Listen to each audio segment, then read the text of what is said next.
Welcome to Give a Shift, the podcast you want to be listening to for positive, radical change. Welcome, everyone. My name is Nancy Leeds Gribble, and I am one of your co-hosts. And I'm your other co-host, Alicia Ziegler. Yes, and Alicia and I, we started our podcast because we are on a mission to help you make the shifts in your life that you need to create the life you love living in. It is our pleasure to bring you people that will provide inspiration and information so you can see what's possible.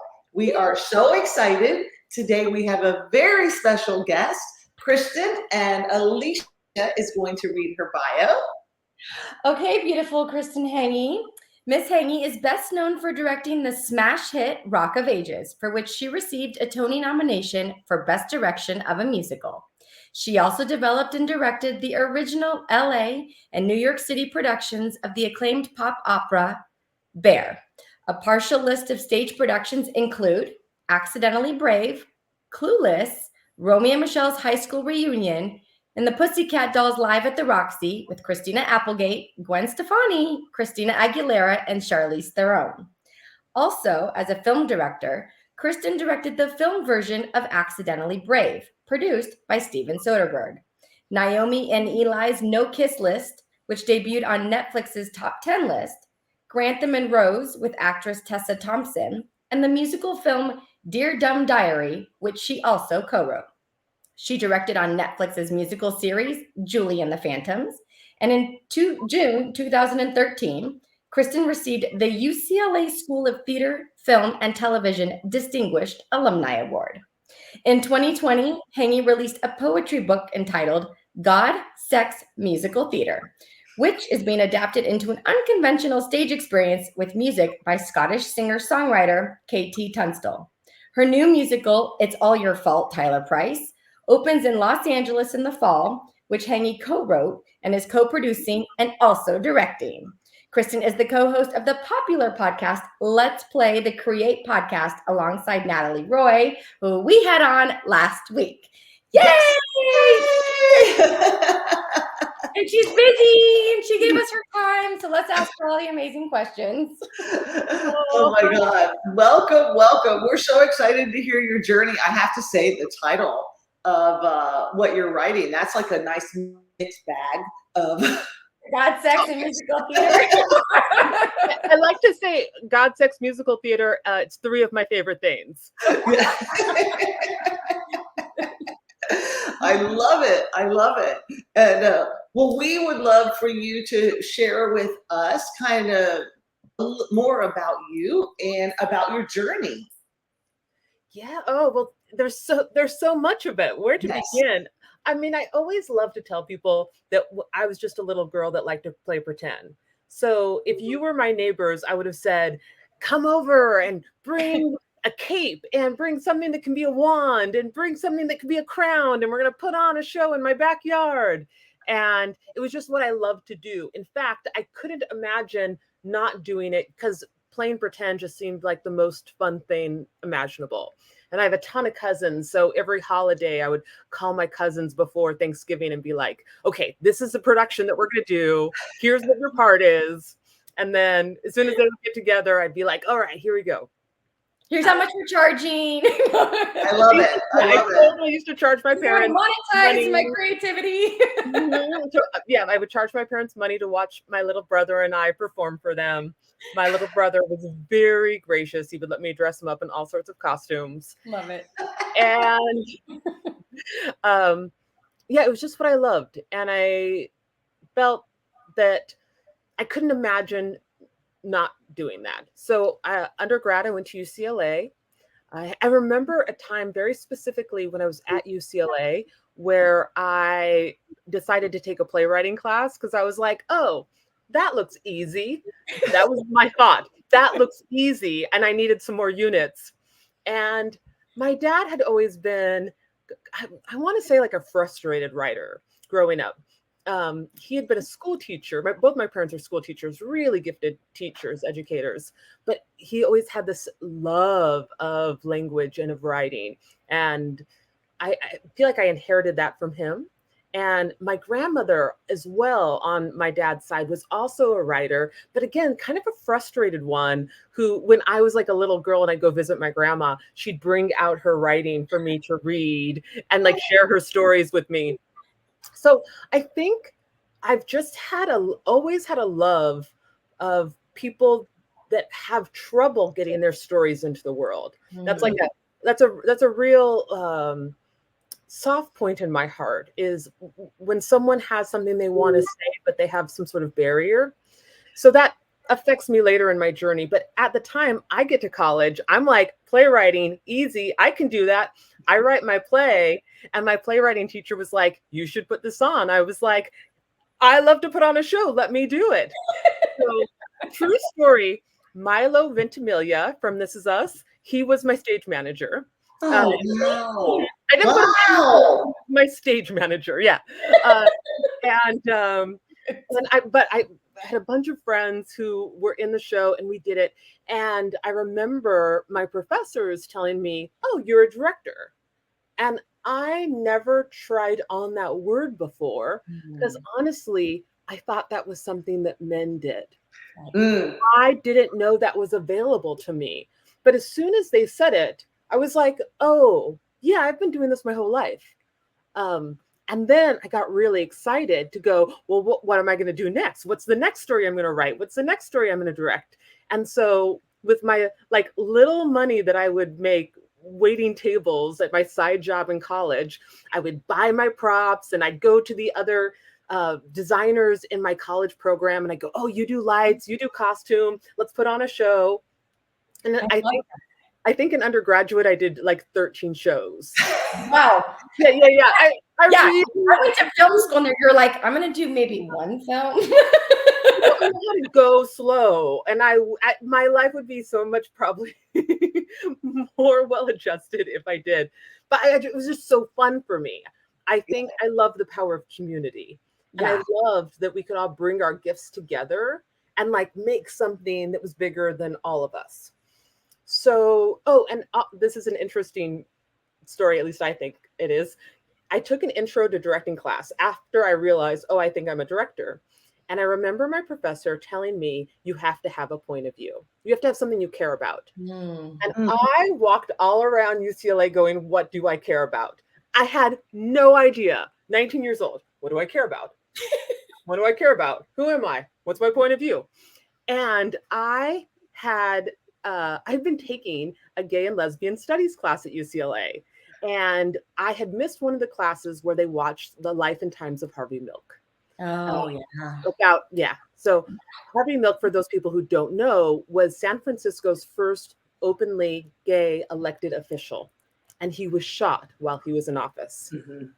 And so after he was shot, there was this big, beautiful candlelight vigil, and they show it in the documentary. And I just bawled my eyes out. I was like inconsolable in this like little booth in this library at UCLA. And I went, oh, that's what I care about. I don't even know what it is I'm watching right now, but I care about that. Yeah. And I think if I put language to it now, it was human rights, human equality, the power of the human spirit. And also there's always been something for me about sexuality, about freedom, about expression. I know from your podcast, right? Very expressive and very open in that sharing field. And I think what it allows as a listener getting to know you over the years, listening to your incredible podcast, is that I feel like I know you on such an intimate level that it makes it feel so safe to talk about everything. And I think that really just breaks down walls and allows you to be like, oh yeah, I know how she feels and she's open with it and it's so fluid and everybody can talk about it because there's no weird bias and hang up, and it's so compassionate and so open that you're like, oh yeah, that's everybody should be talking about it, right? It's like kind of like in America, sex is like, but you go overseas and you're like, everybody's naked, let's go to the beach and that's a nipple and who cares, moving on, right? But you come here and the game changes. And I think when I listen to you and I'm like, oh, I just love that she's like, I'll tell you what happened last night. Wink, wink. Like it's cool. Like no big deal. And I think that allows such a neat bond for people that I don't think that they do even in their regular, like everyday lives with their friends. Thank you. I definitely know that's a passion of mine, is to unshame these things. And that's in my book, The God, Sex, Musical Theater. I talk about like, why are we scared of talking about sex? And why are we scared of talking about God or our ideas of God or all these things? It's like, we feel like we have to be private about them, but they're so essential to what it is to be here, to be human, right? And to know ourselves. Like, what are my beliefs about spirit? I don't know, let me go on a hunt and investigate. And maybe it's not what I was taught. Maybe it's something else. And the same thing with sex. What do I feel about sex? What do I like? I don't know. Can I go on a hunt and discover it? Right. And so, and the same thing with art and creativity, right? I feel like we can go on this exploration of who am I and what lights me up. And we don't need to know the answers. We can just go on this treasure hunt and go, oh, that's a piece of who I am. Ooh, that's something that's true about me. And it's like an invitation into deeper self-knowledge. So that's something I feel very passionate about, at least giving us permission to say we can do this. Like we can go on a hunt, and it changes, I find, over time. And that's also really fun too, is that our definition of these things can evolve and change and grow. And that is part of our own life journey. So after I have that epiphany in college, I go to grad school. Then right out of grad school, I do this musical called Bear, a pop opera. And it's bear as in naked, not bear as in the animal. And it's about these two. Don't give it any growling noises. It's about these two boys who are in love in a Catholic boarding school, right? So again, that like theme of sexuality again, and being yourself and finding your own authenticity. And I was 22, turning like 23, I think, when I directed it. And it exploded my life.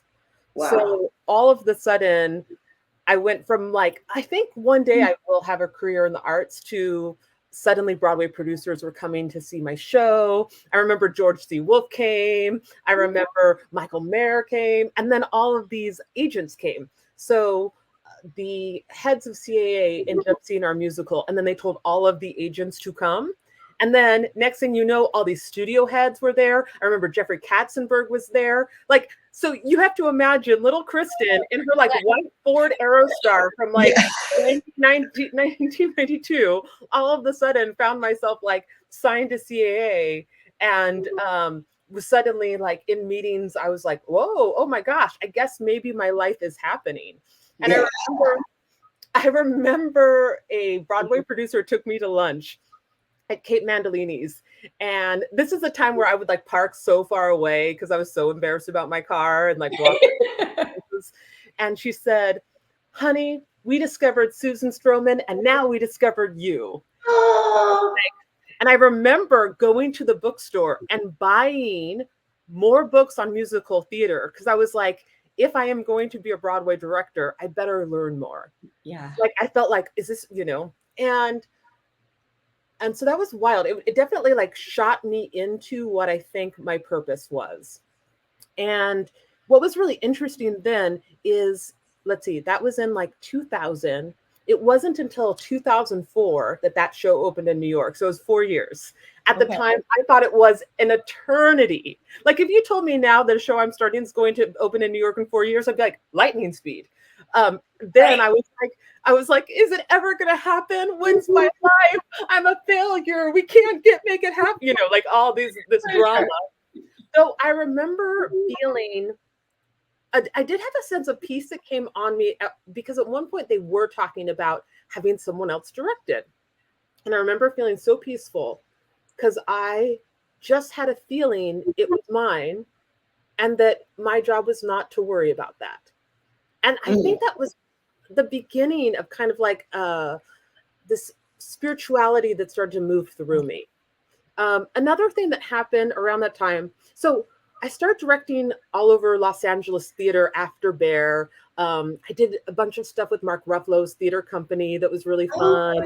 And that's when I did the Pussycat Dolls, which was also wild because, oh my God, so many beautiful women. And then all of a sudden, like all these rock star men. But Yeah. it was a wild time in my life too, because by the time I did that, I think I was like 24.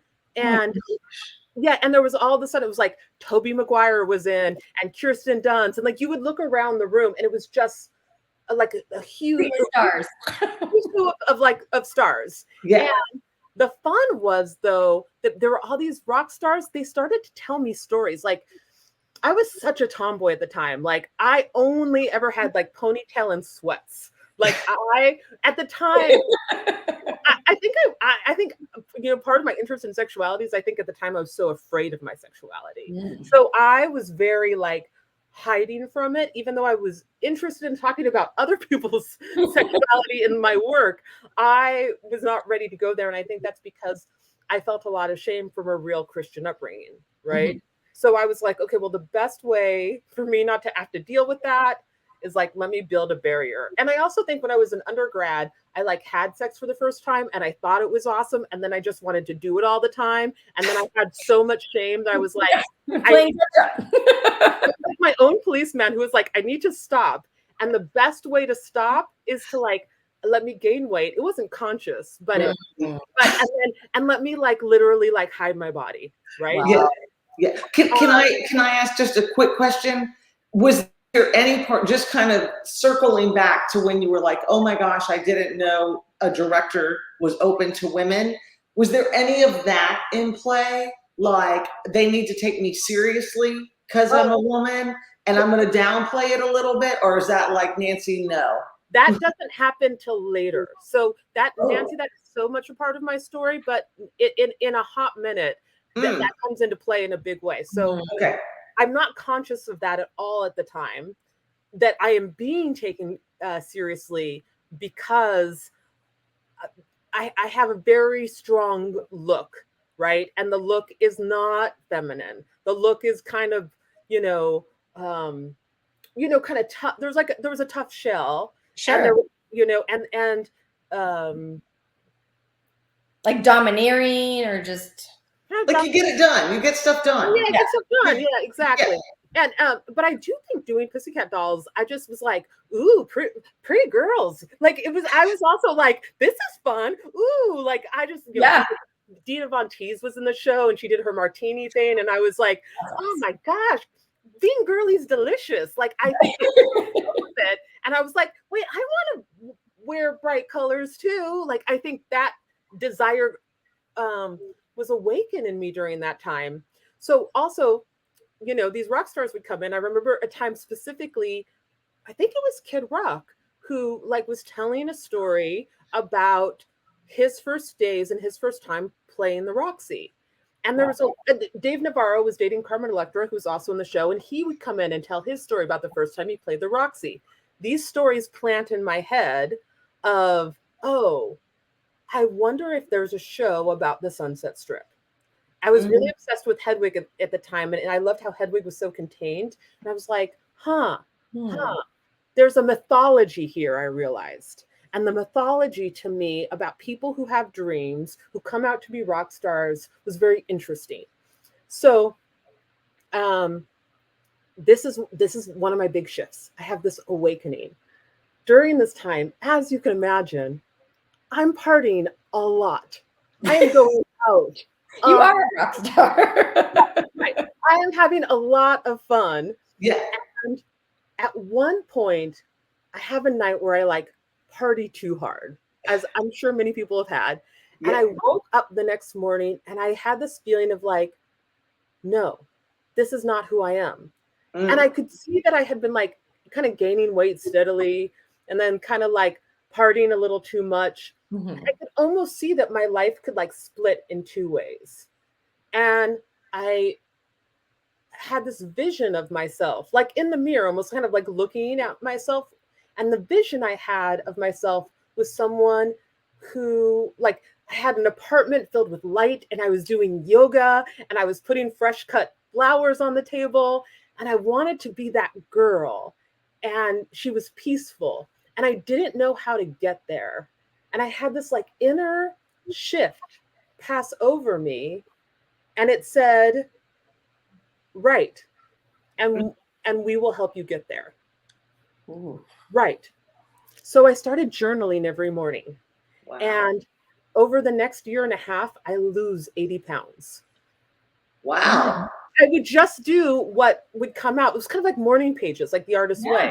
Yeah. And I would just do as directed, right? So what I think is, my soul, my higher self was talking to me through my pages. And I'm pretty woo. I like to think of like also this like collective that kind of helps us from beyond. And I really don't think it matters how you think of it, but whatever helps you. Mm-hmm. So I start kind of like going on this like road of transformation, and I start reading every book I can get my hand on, and my life starts to become really magical because I start to see like the universe as talking to me, as like unseen forces are trying to help me.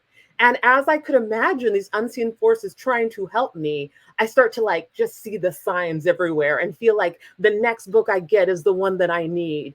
And that got really exciting. That's fun. Oh my gosh. Like synchronicity, sister. Like God's like, let me rain on this parade. Exactly right. And I do think my life, when I look back on it, felt very magical at that time. Bear goes to New York. I have my first New York show. It's super successful, but it's supposed to move to a bigger theater. So that summer, there's like giant posters all over, like all, I just remember on 23rd Street, this like giant building, and there was our poster. And back when there was still telephone booths in New York, we were like on every telephone booth. And I was like, here it is. Here is my life. It's about to I need it. First of all, thank you for reminding us all about telephone booths. I'm just saying. All the kids listening. We used to go, you could dial numbers. Right. It's a very select group that remembers. I cut out my whole time of having pagers, but moving forward. And right before the show is to move into its bigger theater, our names on the marquee, the costumes are in the dressing rooms. I get a phone call from our producers that they've lost the funding and the show is not moving on. And I was heartbroken. Same weekend, the boy I was dating came to New York and broke up with me. And I remember bawling, cry. I was like distraught, beyond distraught. It was 2004. And I remember everyone saying, well, when God closes a door, he opens a window. And that same weekend, I got a phone call from a producer that said, we think we can get the rights to some 80s songs. Why don't you come in and have a meeting when you get back to LA? Now, at the time, I'm not thinking this is my future, this random phone call. Like I'm just like beyond, I'm like so brokenhearted. But I do end up going to LA. I do end up having that meeting. That turned into Rock of Ages. 6 months later, we were in our workshop. 6 months after that, we were in production, and that was a wild time. So when we opened in LA, we did a couple productions in Los Angeles, and it was really fun. It was kind of a happening in LA. You kind of had to know about it. I think I thought of myself as, I do events in LA, because theater isn't something that happens in LA, but we make these things that are, I think it was like a precursor to environmental theater. Right. But people would come and see them. And after these 2 full-scale productions in Los Angeles, we ended up going to Las Vegas. And this was another shift. We go to Las Vegas, the show doesn't work at all. And my producers get into a big fight, and they're like, we're not working together anymore. The show is dead. Oh my gosh. And I had a film that I had set up at Disney. It was going to be my first film to direct. And then all of a sudden, the head of the studio was fired. No more film. And I was dating someone at the same time who I found out was having an affair, like one of those things where it comes up on the phone. Yeah. And it all happened like literally in this, like I feel like going back, it all happened within the same week is what it feels like. It might have been like in the same month, but it felt like the same week because suddenly I found myself sleeping on my best friend's couch. And now I've had some success, but many people in LA know, like, you can have all these projects in development, but doesn't mean you have cash flowing in your bank account, right? And so, I had that like weird feeling of like, I don't know what to do. And and all of a sudden, I don't have a show, I don't have a movie, I don't have a place to live, I don't have a partner, and I got to make some money. Like, I am broke. I don't know what to do. And I remember all your artists listening. Tune in. And I get back to the journaling. They'll tell me what to do if I sit and write, and I'm writing, and it's almost like I hear something that comes up inside of me that says teach. And my instinct was, hell no, I do not want to teach because my parents were teachers. And at some point, I think I thought of myself as like, well, my parents were teachers, so I could be the artist. And somehow teaching feels like, did I not get to do what I came here for? Yes. I was more desperate than modest. And so I just sent out an email to my email list because I knew that what people asked me to do all the time was to read their scripts and give them notes. So I thought, I think I can charge for that. And I think I'll do like a 6 weeks class. So I put out the email, 3 people sign up. So You're like, we're going to start our class with our 3 people, and it also feels like so much humble pie too, to like, I was just doing a big show in Vegas and I was having meetings at Disney, and now I'm like in my classroom with the 3 people. And I'm just going to stop there because I think it's real important, real quick before you go on. This is how you make the move. You have to humble yourself, right? Yeah. Like we have to remove the ego in order to let these shifts that we're thinking happen. And removing the ego is so hard because it's like, but I did, but I could. And it's like, well, none of that's happening. So let's redirect.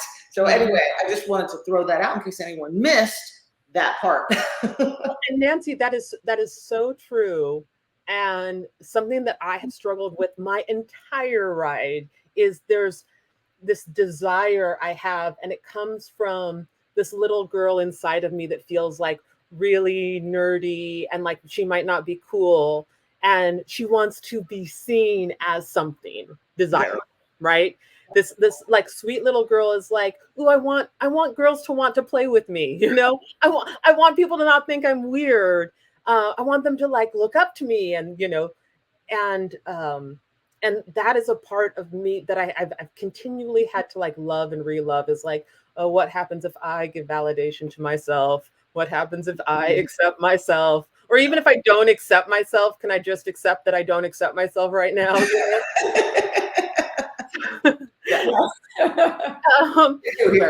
And Nancy, I also want to share, now I've lost the weight and now I've really accepted my femininity. And so now at this point in my life, I'm in my late 20s and I am enjoying wearing my skirts and my heels and like being cute. And I find that I'm having less, it feels like I don't have the same respect that I did in the industry. And in fact, I realize that now, like, people will like look past me and like, I can feel the shift, and it's really painful.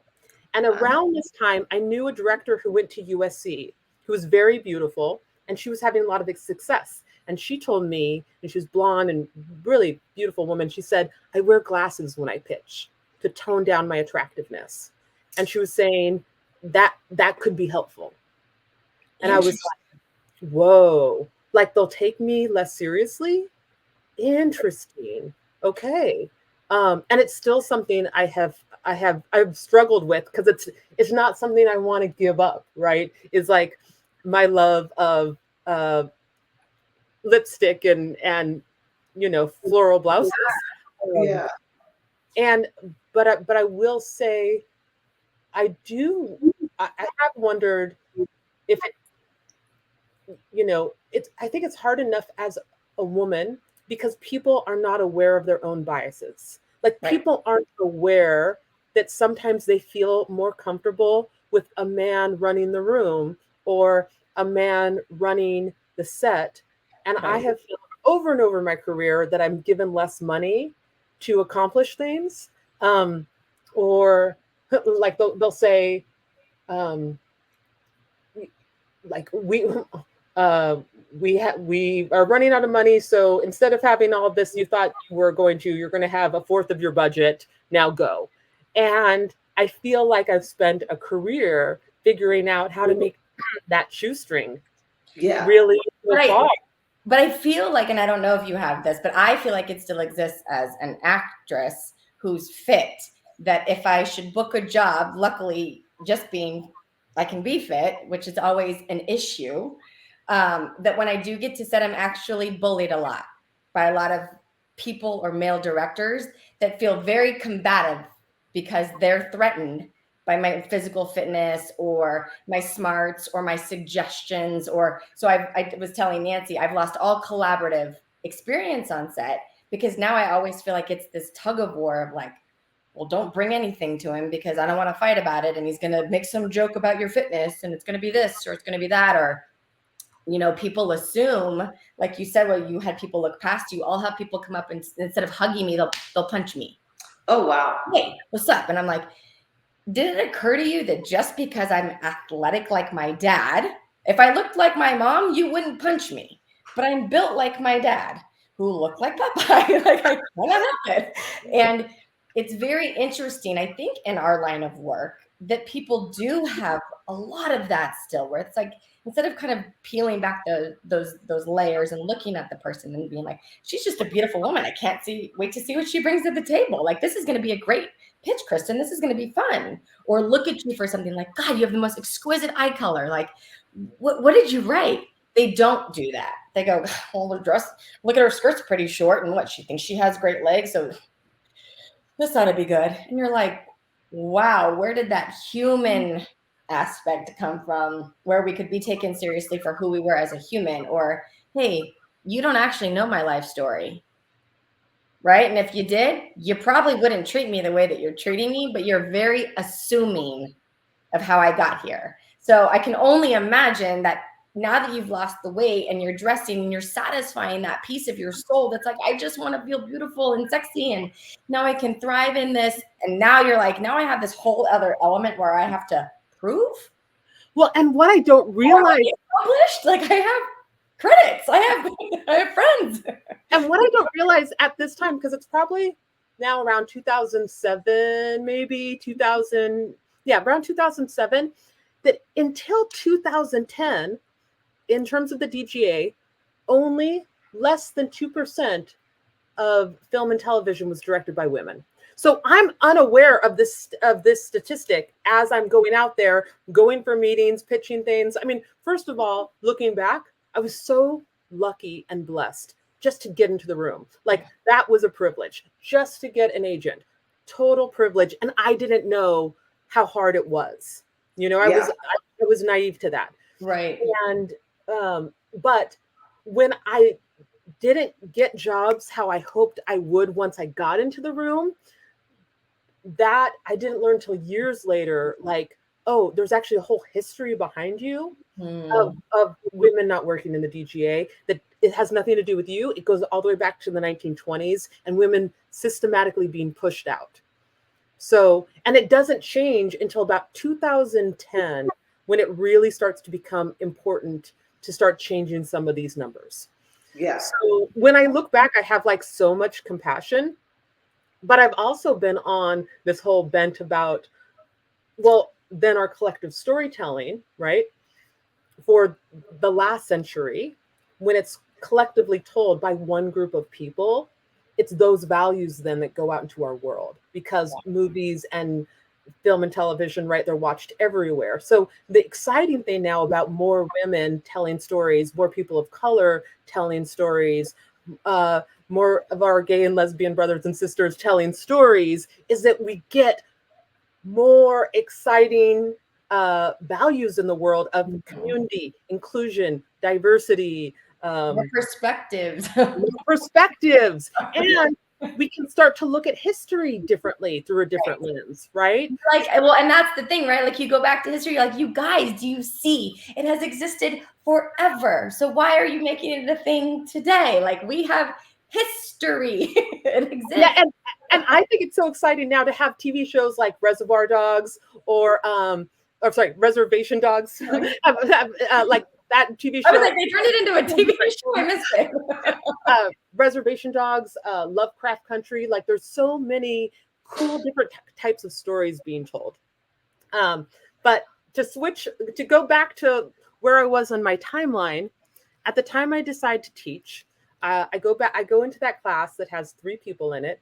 And in that class, there is a woman who wants to write her one-woman show, and her deepest desire is to sell it and get it made into a television pilot. There's a guy who wants to write a feature and direct it as his first feature. And there's a girl who'd like to write a spec and get staffed on a television show.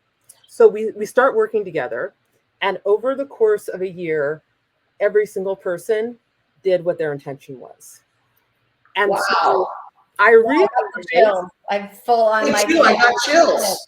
Yeah, that's huge.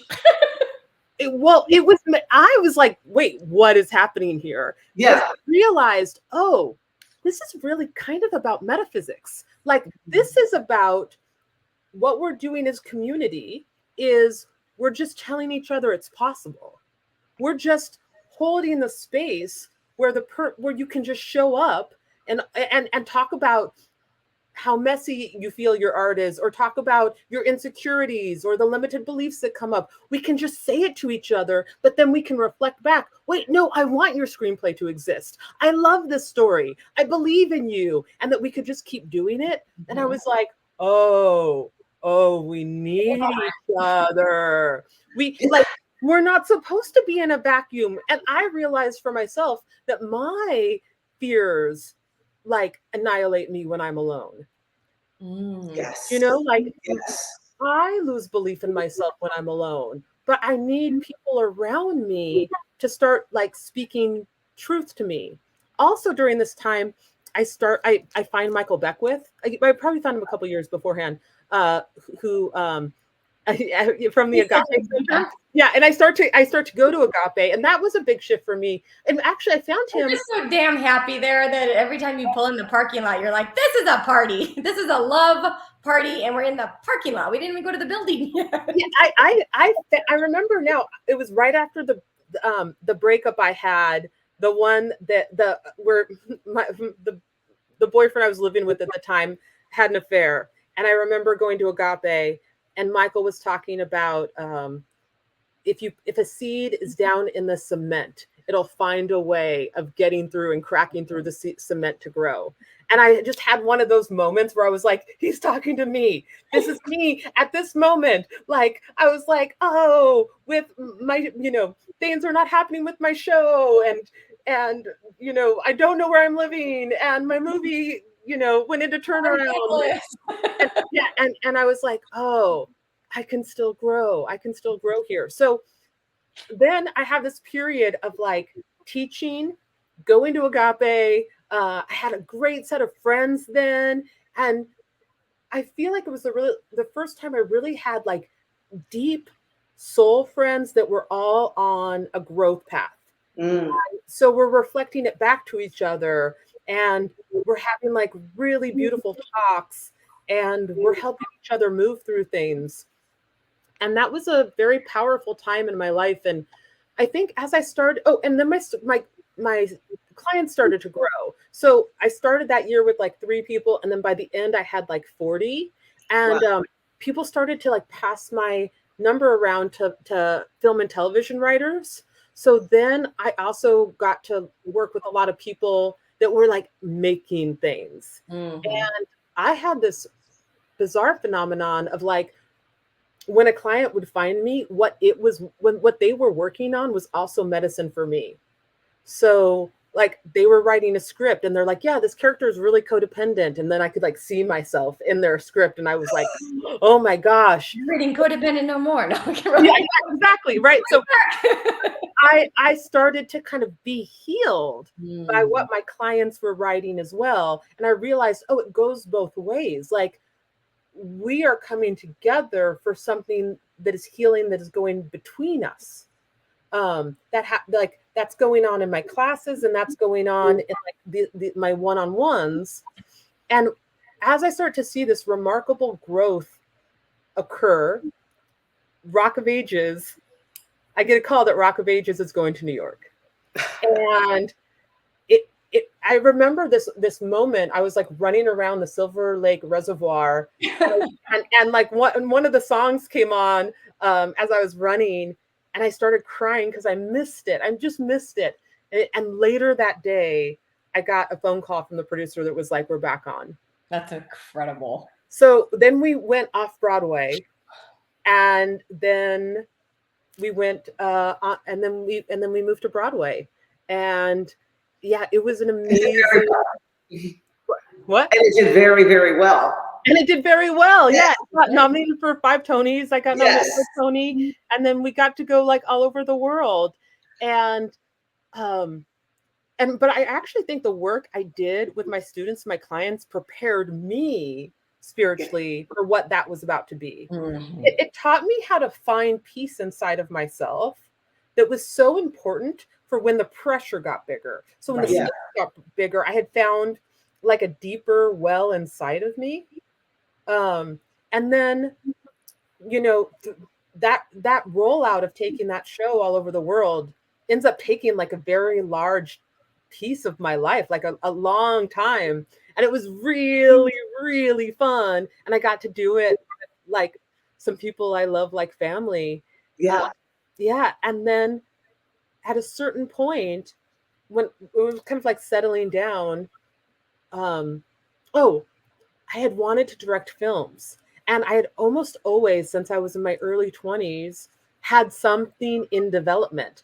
But I used to say, I can't pop my cherry when it comes to film. I can't get it. And true story, a producer I know invited me out to dinner, and Doug Liman was there. Doug Liman, he was the director of Swingers, and I think he directed The Firstborn. He was doing a film with Naomi Watts at the time, and Sean Penn, who I love. And the studio hadn't greenlit it yet. But what he was doing was he was going out and shooting footage and sending it back to the studio. And he was just telling the story. And I was like, he's not waiting for someone to give him the green light. Oh my gosh, I've been waiting for someone to give me the green light. Oh, that's why my movies don't get made.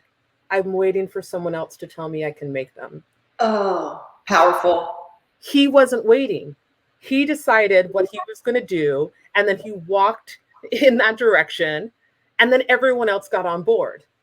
And so that then became what I started saying. Let me try it. Let me try that formula. Now, I should also say, just so no one thinks that like I've had a blessed life, I do a musical around this time too in Vegas that is like a $20 million musical, and it totally crashes and loses all its money. So like somewhere, it was like such a disaster. Oh, and I learned so many things.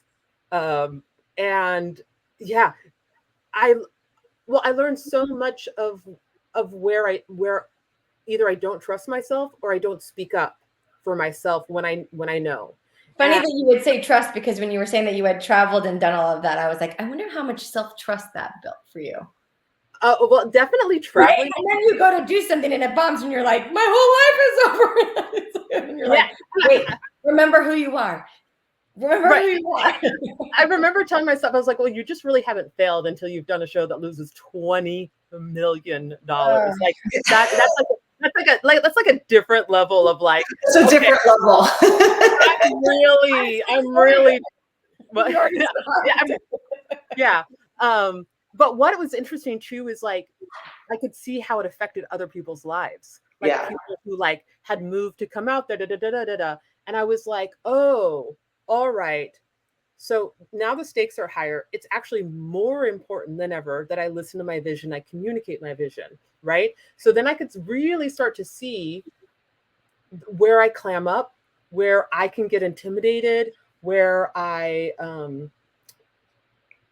won't stand up for myself. And I think that took me into a much like, it just showed me where my work was. Yeah. So it showed me really clearly where my work was. And sometimes I say our dreams trick us into evolving, because if I hadn't become a director, like being a director, you have to say the truth out loud. And all I want to do is really please people. Like, you know, I'm such a pleaser by nature. And then I was like, oh, okay, in order for everything to work, I have to say out loud what I feel. So that was a point of evolution. But then I go and I make 3 films in a row. So using the Doug Liman method, I like say, okay, I'm going to make this. I made it. And then I go, okay, next project. I'm going to put all my focus on it. I'm going to put everything I have. And then I realized that same force, the one that was writing through my journal, the one that like showed me what to do to become more healthy, the same one that would talk to me when I'm directing and tell me what to do, was also guiding me on how to create and gather the resources to make my projects. So I started to realize, oh, okay, it's really about this deep conversation with this presence that is always with me, that requires that I go all the way in order to come out the other side, right? And with every project I would do, it would like require me to grow my character more in different ways. And then somewhere, you know, the third film, second or third film, one of them we shot in New York, and around this time, I start thinking, oh, I wanna move to New York City. So in 2014, I moved to New York City, and it was during that time that I just started hearing in my meditation to call Natalie Roy and to start teaching with her. So the teaching I had been doing in LA, I felt like it wanted to keep going, but in another form. Had you met her before? Well, her first husband was in the Toronto production of Rock of Ages. Okay. I had gone to her yoga class, and I thought she was so gifted. And then we cast him in the Broadway production, so she got to go with him to New York, and I just had this like deep feeling about her. And when I started to know I was going to move to New York, I was like, oh, I'm going to ask her if she wants to teach together. I just had a feeling. I would see her like Facebook posts, and I was like, she knows what's up. Yeah. Yeah. It's fine, Kristin, you can have her. And then so then Natalie and I started teaching together in like 2015. And then, you know, it really blew up in New York. And you know, at one point we were teaching like twice a week, like 70 people, and it was it was intense. And that's when we started our podcast. And I was just really interested in this idea of like, as community, we can help each other like step into our vision of who we are and help. I just love encouraging people to make that thing inside of them that says like, you know, I think everyone gets a vision of something that wants to come through them. And I think that's when it goes back to like my dad and my grandmother as like frustrated writers who couldn't get it out. Like, I just love to help people get that thing out, because what I saw in my own life is like, when I would move through the resistance and like move through the fear and the limited beliefs, it transformed my life. So this thing that wanted to move through me would transform me. And I would come to understand that it transformed every kind of like, you know, creative baby I would bring into the world. I don't get to choose how it transforms me, right? Like it transforms me the way it wants to. And sometimes it's just to teach me to be humble, or sometimes it's to teach me to own my voice. And sometimes it teaches me the power of community. Sometimes, and that the outcome is not like, I don't get to determine the outcome, but my job is to show up for it. And so that's been a real part of my journey. I think I'm interested in the process of creation and understanding creation. And so I feel like my life has been a little bit of a study in how creation occurs and what occurs to us as we do it. Right. That's probably, see, mine's all resistance. That's why the book is like written, and then it's the trash version I don't want. And then it's like every day I wake up and I have 87 how to write the memoir books, and I've read them all, and I'm still like, cool. So I'm gonna go do something else today because Wait, Alicia, can we go into this for a minute? Can we? Well, yeah, because I know, because I read your emails, and I think it's poignant because we do have people on here that are creatives that I know feel roadblocked and stopped. So I'm willing to, as always, jump in front of the bus. But it's true. And I get the divine download too to do it. And then it's always the like start, and then it's the judgment, and it's not good. And sure, that happened to you, but someone else's version of that is work. Like, it's always that, right? Like that creative process. So let's start with a couple of those thoughts that come up. So I always feel like there's like, the limited belief. I almost want to feel it's almost like a wound that's inside of me. And it's like, I can't see it until I start creating. So the process itself shows me, oh, you have this wound inside. So you said one of them that comes up. Can you just say it out loud again, Alicia? So I have plenty of people, like you were saying, your community that validates you. And I have a ton of people like, oh my God, you're an amazing writer. And the first thing out of my mouth is, no, I'm not. And she is amazing. So I will write, and then I will go through it, and I will rewrite and rewrite and rewrite. I know you're not supposed to rewrite, but I do it out of habit until it sounds or feels like I want. And I'm like, well, we could have probably gotten another 20 pages in. But you keep going back to the beginning as if the beginning is going to rescue you or somehow give you the through line, right? Or I'll say, you don't even have a through line, or you don't even have a perfect chapter outline, or where do you think you're going with this? Or who are you to say? Even though I've gotten the download, it has been 13 years. So what I'm hearing, and tell me if I'm getting this right, you judge your writing as being not enough. Correct. Right. Okay. So that just shows us there's this part of you that wants love, right? There's this part of like a judgment voice, right? That is just wanting some love and to know that it's enough. So if we were to like turn that around, like my writing isn't good enough, and like turn that, can you find its opposite? Well, I think my writing is a gift because it's also in my family. Okay, so your writing's a gift. So you can believe that your writing's a gift, yeah? Okay, and can you believe your writing is a gift that can help people? Yes. Okay, so you could believe that. So like if we were working together, I'd just maybe ask that we put that down on like a Post-it or like a note card where you could see every day. My writing is a gift that can help people. Okay. All right, and so we're just going to start to train the neural pathways to start to believe that a little bit more. Yeah. And then I would offer that perhaps you are a vessel through which the universe can communicate through. You believe that? Yes. Yeah. So what I believe is I can't get your soul on the page. Only you can, right? Right. So let's pretend for this, like the what we call like the vomit draft or the shitty first draft. The shitty first draft. All we're trying to do is get your soul on the page.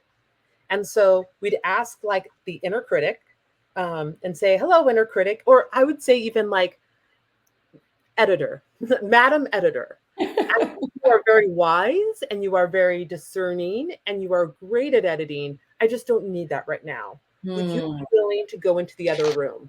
and I will call you back later when it's time for you. I just don't need you yet.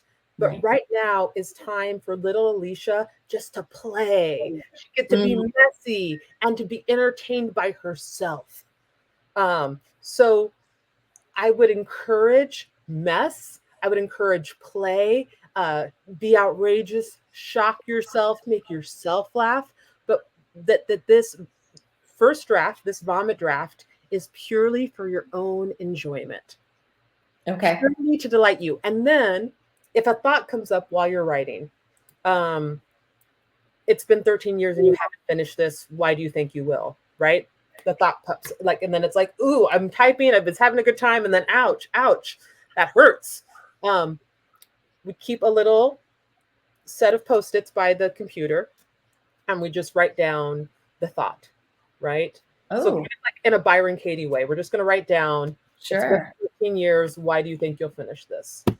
Okay. So that part of you that is scared, it's like a protector part saying, notice me, I'm trying to protect, right? Okay, I see it. I see the wound, writing it down. I'm going to keep playing. And then afterwards I come back to it and then I flip it. And so let's find a flip for that one that feels true. Can you find a flip for that one? Because everything happens in its own divine timing for a reason. Oh, everything happens in its own divine timing for a reason, including my book. Now is the perfect time for my book. Which, P.S., I actually believe. You believe, yes. And that's an important part of the flip is that we find one that, yes, and that you believe. So we're going to put it up so that and so we can start to train the neural pathways to believe these, right? You know how people talk about jumping timelines? Yes. I think about it as embodying the truth of who I am. Right? So when I fully embody the truth of my higher self, that is what allows me to jump a timeline. Right? It's actually, it allows me to step into my power, but we have to heal the place where the wound is. So, you know, I always feel like there's that great Marianne Williamson quote of love brings up anything unlike itself. So that's why, like, I don't know how deep my codependence runs until I'm in a relationship. But it's when I'm in a romantic relationship that I'm like, I thought I had done all the work on myself. I've gone to so many 12-step meetings. I've done an appointment next week. so much therapy. I can't believe I still have this issue, right? But I need the relationship to show me where the wound still is. Yeah. I feel because the love, that love actually gets to bring it up. In the same way the creativity brings up everything inside of us that wants to be healed, right? So again and again, I have to look at the parts of myself. It's like showing me, here's where you still need love. And you can give yourself love. And we'll do it right now. Yeah. But I'm so excited. So that's just like a little mini taster. No, it's perfect. And I know that you guys run retreats and you have I mean, I do want to tell everybody about your classes. I know you run a bunch of classes. Yeah. Everything that you do, you manage to still serve the community in the most profound and powerful way. I mean, she's very consistent, y'all, everybody listening. Like, she shows up.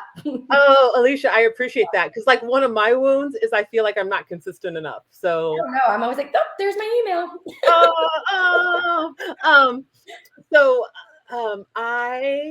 I do one-on-ones still with people, right? Okay. So I do one-on-ones if someone's birthing something. And I do it not just for writers, but for directors and producers too.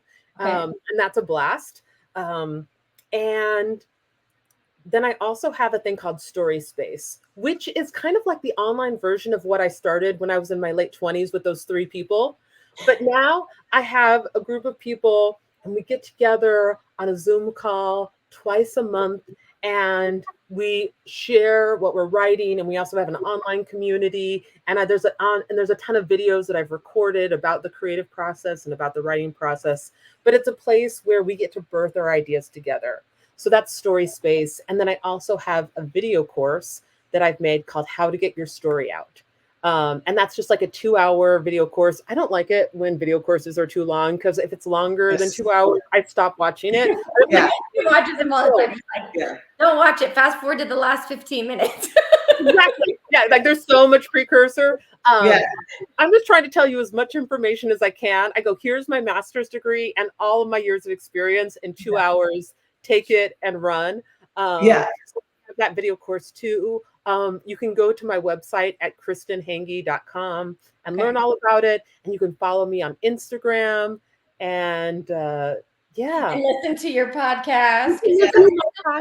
Now you guys are podcasting not much together, right? Are you Zoom now because you moved? Oh yeah. We do the Zoom. Yeah. But it's so fun to get to like catch up. Like, I feel like now part of the fun of the podcast is we're like, what's going on with you? What's happening? I miss you. Tell me about your life. It is the fun. It is very, very fun. I feel like between you and Natalie, I'm like, why am I not trying to be an actress, director, or a writer? Like, I missed the book. Classes. I was totally engrossed. I was like, what's she gonna say to Alicia? I need this class. I have to, because I always have to backpedal because I have thoughts while you're talking and I'm trying really hard not to be an interrupter.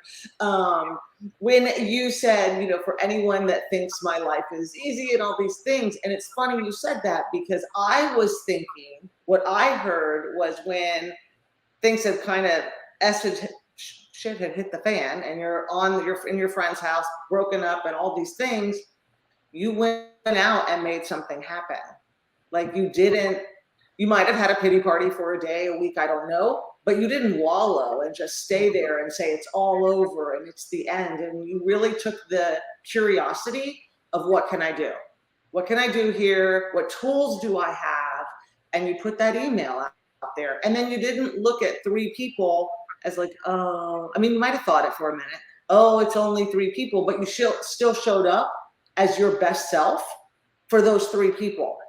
And, we hear that so many people are like, well, I don't want to speak to to only 5 people. I don't want to do this because it's only this and it's only that. And it's like, but you never know where that's going to go.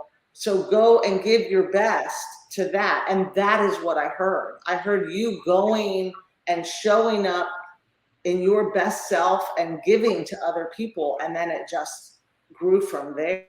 So yeah, you didn't wait. You were talking about the other person who didn't wait. And I heard you didn't wait. Like, that's what I heard. Yeah, I was like, she's a shifter. Yeah, you're a shifter.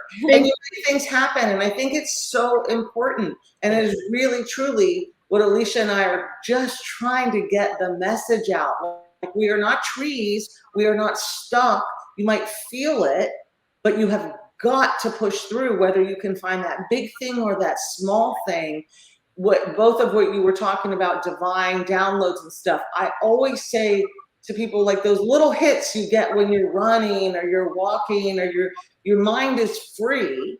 Like, you're not like in the to-do drama and your mind is free. Those little hits, that's what you're supposed to do.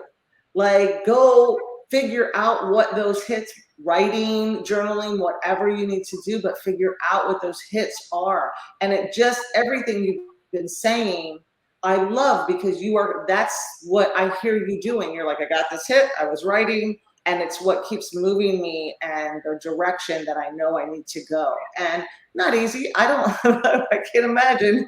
Not easy. That's a high-powered, high position. You're directing. It's a lot of money. Like, 20 million, it's not. So I am just so grateful for everything you shared today and your story just honestly being about how you listen and make the shifts and just keep moving forward and in a fun and happy way. It's like this much for those of you that are only listening, it's like a hairline fracture of her life. Okay. Yeah. You've got to tune into the podcast because she bears her soul, and you went through an incredible tough year after the loss of your beautiful father, and how you navigated that and showed up for that and pushed through that and still had the active listening. You honored yourself. You did a move. It's really incredible. And I think that there's a power in stillness, but I always love to tell people it's okay to still move.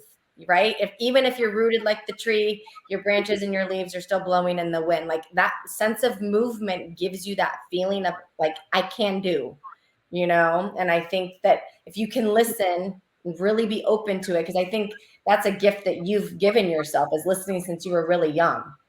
I feel like I've always had it, but kind of didn't acknowledge or discover it till later.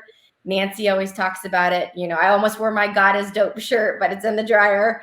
But I think really being able to listen to that, because I think people think that my voice saying it means that's not what that is. But it's like, no, that's exactly what it is. It's just in your voice. Like sometimes if you get lucky, it's in another voice, but you know, and honoring that, because that is where the gold is. And that is where the charm is that you guys are always chasing, and the joy and the bliss is that really Nancy and I like to encourage. It is this one life. This is what it looks like, right? It's the same thing for me. Like I feel re-inspired because I now have a first aid kit by my computer, which, you know, sometimes we need that too. And that's kind of why we love having people like you on that are say like, hey, life happens, but how do you move forward and keep going, or really chase the dream? I mean, you really went for it. Yes. Like doing it like constant, no? Well, thank you. I really appreciate that. And I appreciate what both of you said. Yeah, I'm just receiving.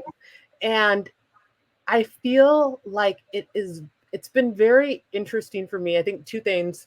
One is something that's been essential is really listening to people whose consciousness lift me. So when things get hard and tough, I've had some pretty gnarly downs, as well as remarkable highs and breakthroughs, and to learn how not to judge them, and or to get my value from them has been so helpful. But when things are hard, and then those negative voices come up, you know, being able to listen to like Michael Beckwith or Ram Dass or Louise Hay, or, you know, just to come back and to remember like, oh, all right, I know how I can teach myself how to love myself. And when you're talking about the movement, Alicia, I was going to say it has been what I continue to try to work on is a balance between getting still enough so I can hear, and then taking what I hear and putting it into action, and making sure that I don't get, you know, I think sometimes what can happen for me is I love the feeling of movement, but I got to make sure I drop down and listen so that it's not empty movement in the wrong direction. Yes. Yeah. Yeah. It is the balance for the stillness, and then like, okay, don't stay there too long. You know what I mean? Stay there as long as needed, but like, we don't want it to be, well, I'm just gonna say yeah, a setback. Oh, I also want to say that I've learned, you know, I've been really into the heroine's journey for the last couple of years, is that I've learned that going into the descent, or going into this abyss, going into this dark night of the soul is mythic. And when I've been at retreats and I've done this work with people and we put it on a graph, we'll put their lives on a graph. Everyone's like, oh my gosh, it fits perfectly. And then we go, yeah. So actually our downs, our low aren't personal. They're mythic. And they happen in all of our lives, because it's kind of how life itself grows us into the next version of ourselves. And that, knowing that, actually helps me to be easier on myself when I'm in one of those times that's like a deep descent of like, oh yeah, this is just it's part of the soup. Yeah. Yep. Yes, and next. Yes, and it can get really like when you do something and then there's a big pivot and you're like, this is the thing I'm gonna do, and then it's like, like you give your heart, your soul, and it's not there. And I was literally at a meeting last night. It was of women, and it's relationships, and you know, with ourselves and all the things. And we had to come up with this second word of the year. Like, you know how you have the word of the year. They're like, what's your mid word of the year? And so it's just so funny, the topic today, because I said I have to get still right now, because I do like to be busy and doing things, because I have to reimagine what I thought this career, this second career of mine was going to look like. I had a very, very successful first career. As Alicia well knows, this career is like climbing the walls one fingernail at a time.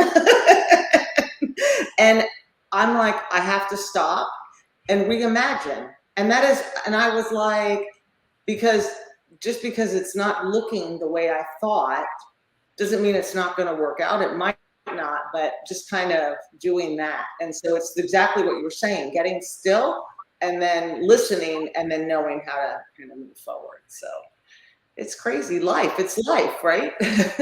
Right. And we're all learning how to do it together, and we're Yeah. all modeling for each other. And we're also, I think, in a point where all these systems are crumbling all around us. This kind of like old way of doing things doesn't really work. So we're also trying to learn how to navigate ourselves in this constantly shifting, Yeah. landscape. Right. And so there's a part of me that just wants to like hug everyone and go, yeah, it is totally shifting. Yeah, what used to work doesn't work anymore. Yeah, we have to find our own pathways. Oh, it's all brand new. And the systems are totally changing. And the technology is changing. And yes. Yes. Yes. But I do think that living in this deep uncertainty, which the pandemic even pulled more to the surface, is causing us to go deeper inside of ourselves, which is leading to much more interesting work and conversation. I agree with that. Yeah. 100%. I like that. You were writing too, weren't you? You have a book idea, so. Yes. Well, love today. We appreciate your time so much. We value your time. I think just like we said with Natalie, we have to have both of you on. Of course, that would be like a 3-hour podcast then. It's a party. It would just be a summit. We'll just call it a summit. Summit. Absolutely amazing. I mean, I know Alicia already knew, but thank you so much for sharing your story and the fantastic insights for everyone and spending your time with us today. We really appreciate it. And, we have, like Alicia, we do have a lot of creatives and people that follow us, so we'll make sure they have all your information. I'm going to figure out how I'm a creative so I can get in these classes. Come on. She wants to take Natalie's leading lady class. Yes. Yeah. Oh, I will say I've had people come to me when they want to make courses too. Like they want to get their course out, but they're like stuck. So I've had people that aren't like traditional artists come to me for, other things they're making that they feel stuck with. Yeah. Oh, cool. Okay, perfect. I love that. So we'll put it all there. We'll do all the things. We appreciate your time so very much. And to our listeners, we appreciate your time. We thank you for being here. If you would love to continue hearing amazing stories of inspiration, please be sure, we just ask this one thing, that you subscribe, you share our podcast. We are truly on a mission to help people understand that we can create shifts in our own life. We don't have to wait. And we want to get off the sidelines and jump right in. So thank you, everyone, for being here. Thank you again, Kristin. Thank My you. pleasure. All right. Bye, everyone.